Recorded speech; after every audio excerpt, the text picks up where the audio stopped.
This is the final step of the PET-CT image interpretation. This is performed by a radiologist together with a nuclear physician. The images are acquired by the PET-CT and sent through to a dedicated 3D workstation for interpretation.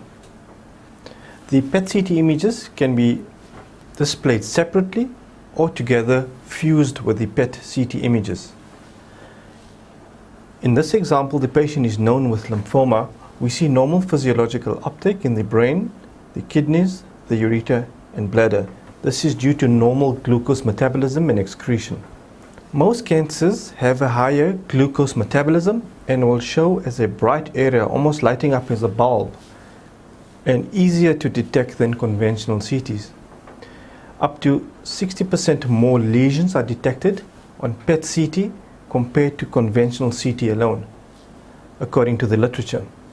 In this patient, on the conventional CT, we don't see any real abnormality, but if we look at the PET-CT images, we clearly see an FDG avid lesion infiltrating the left shoulder.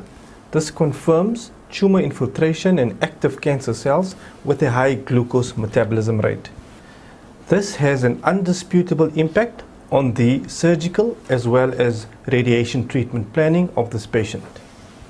In the next example, we have a patient who is a known smoker, and we clearly see an FDG avid lesion in the right lower lobe with a pleural-based attachment.